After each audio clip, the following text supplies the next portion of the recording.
It's really cool to be here. You guys are super lucky. Southwest Florida, we have Florida Gulf Coast University, which I'm sure you guys might have heard if you follow baseball. We beat your baseball team, some other things. But I didn't go to college. I started air conditioning right out of high school.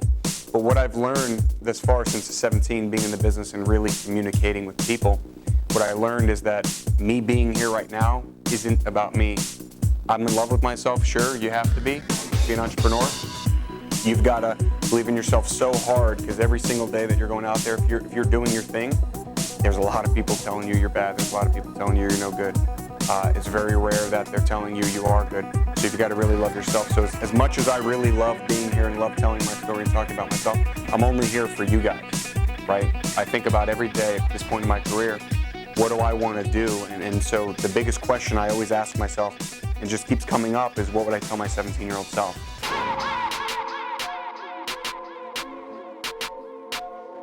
Yeah, they see me shining and I'm popping, but I came from the darkness. They don't know what I did to get about it. Well, you should know about it, yeah. Know what I'm trying to accomplish, but all they ever did was doubt it. But God got me through the nonsense. You should know about it, yeah. Yeah, Gainesville, baby.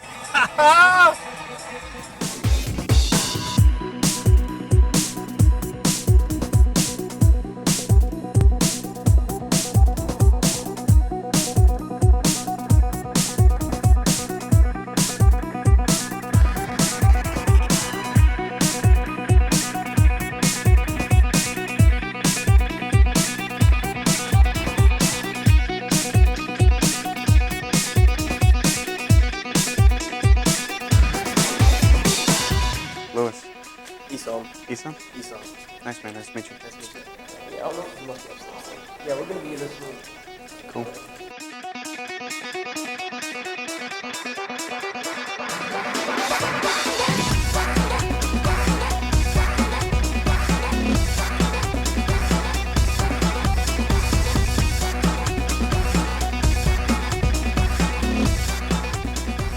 Cool. So, great questions, because look, what I can tell already is I'm in the right kind of environment. With these questions, if your mind is asking these kinds of questions, you're already in the top 1/10 of 1% of all entrepreneurship.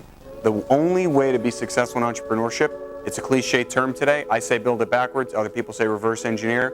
But you've got to literally, if I can add the most value to all you guys today based on these questions, is for you to put yourself in my world at 25 million in revenue, at 200 employees. If you can, I'm going to explain that world to you and how I got there. You put yourself there and build the actions you need to take on a daily, hourly, monthly basis to get yourself there. What I do best is I read a damn book. I pick it up, read it cover to cover, and I absorb, which most people don't do. Like you hear people talk about reading, and they read and then they don't do anything with it. You just wasted your time. Because 2015, I had to reverse engineer who I was.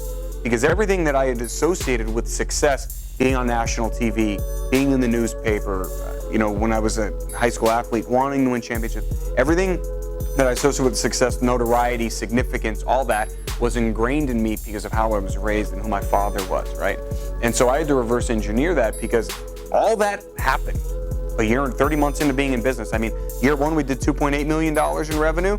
By the 30th month in business, we were doing $2.5 million in revenue a month. So we're basically doing the same thing on a monthly basis 30 months later. And we're rated the fastest growing company in the country. And I go into the office July 1st of 2015, and I don't even want to be there. But what I started really going back and reverse engineering was what drives us as humans. Because I'm not here to talk about entrepreneurship. I'm here to talk about communication. I'm here to talk about your neural system, right? Because what your neural system is, if you can understand communication and how your body reacts, guess what? There's 7 billion other in this world of you. They all react the same way. They're all raised and based on their patterns. They all have neuroassociative cognitive things that happen from a subconscious perspective, and you don't even realize they're happening. So if you can understand people at that level, you'll be successful in any business. So you want to know what idea to chase, you want to know what idea to pursue, you want to know how to make that idea successful or not. Don't do it because it's cool to you, right? Make it cool to you, sure, but the world doesn't care if you're doing something that's cool to you. The world's only going to give a damn if you actually solve a problem. So you've got to solve a problem. And if it's cool to you and you can solve a problem at the same time, then great. Or if it's cool to you and you're able to manipulate it or to shift it in your head or to make some connection that it solves a problem, then even better. Because it's something you're super passionate about, but then it's something that adds value to the world. Because anybody, look, today, getting money is crazy easy. Me, 10 months in, 9 months in, I got a letter of intent to buy 20% of my company based on a $5 million valuation. 3 months after that, I got another letter of intent to buy another 20% based on a $12 million valuation, right? So getting money is easy, and I was just an AC guy. And we hadn't shown any profit yet. In that first 9 months in business, I didn't even take a paycheck because I was putting every dollar rolled back into the business. And I'm just an AC guy. So if you're passionate and you truly get behind something and you want to solve a problem, anybody will give you money, but you got to solve the problem first. It's just people. We haven't changed. What's in your brain is over 2,000 years old. So if you want to be successful in business and entrepreneurship, you got to understand what drives and motivates people. So 2012, I'm talking to these guys, and look, there's a bunch of archaic people in this industry, and my passion really shone through. I really felt I was really driven, and it shows. Like when it's your truth, you want to talk about your business ideas or what's going to motivate your business, let it be your freaking truth, because it's the only, if it's not your truth, you're not going to be able to come into work every day and get slapped in the freaking face. My wife, right? She's not a business person. She sent me a meme. She's very smart. And she could be, but I have 2 kids, she stays at home, right? She sent me a meme last night that said owning your own business is coming into work every day just to get slapped in the face freaking 10 times, because that's what it is, 8 out of 10 days of the week. If it's not your truth, you can't come into business, you can't deal with it, you can't laugh it off. I can laugh all that stuff off because I know what I'm here to do. Air conditioning is just a vehicle, right? When I look at what I want to do today, I want to have an impact on you guys, I want to have an impact on high school students. I want to have that conversation every day of what would I tell my 17-year-old self. I'm in a technical trade. So the most important thing that you can do as a business is get customer service related minded people, right? So I'm in a technical trade. I'm working out of my house, no office. I have a $1,900 stranger danger rapist looking van. I mean, it's a van with 200,000 miles on it. It's got dents all over it. When I bought it, right, $1,900, it had these dents in the side. I figured that I was gonna go and buy Bondo myself. Thought I could fill in the dent with Bondo and kind of cure it over. I see you shaking your head, right? Stupid idea. It dries pink. So now I've got these pink, because I didn't do the chemicals, right? I've got these pink spots all over my van. It just looks terrible and atrocious. And I'm driving into people's $200,000 condos, $500,000 condos, $1 million communities in this van, right? And I'm competing against some super original businesses. I mean, the businesses that were still in business in 2012 in home service have been in town for 20, 30 years. So they're super credible, concrete operators. They're really strong businesses. But I couldn't hire. So you imagine interviewing somebody that's been in the business for 10 or 12 years, that's really good.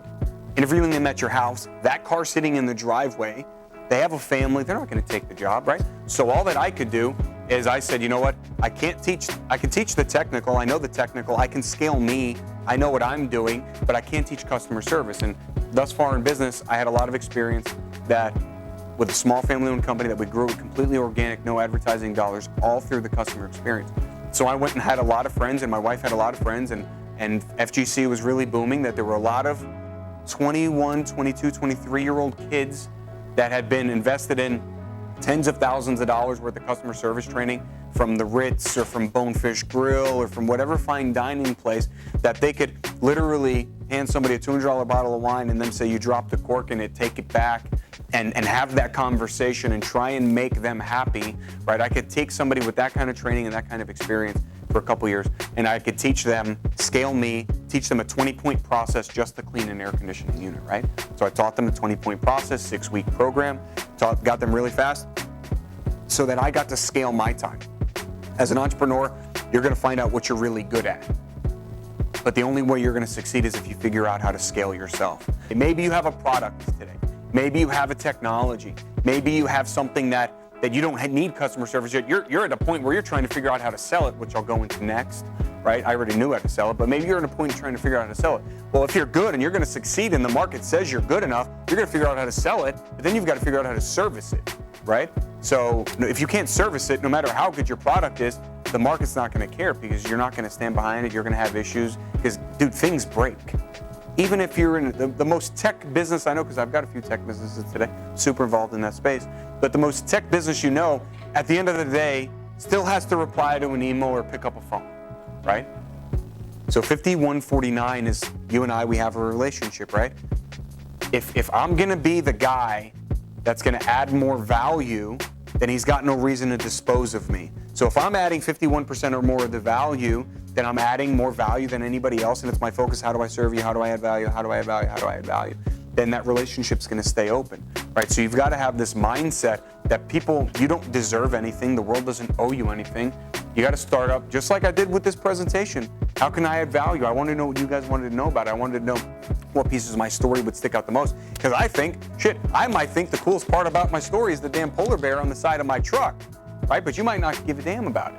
So you got to open up every conversation with every customer. How do I add more value? How do I add more value? What I found out is I actually could really connect with people.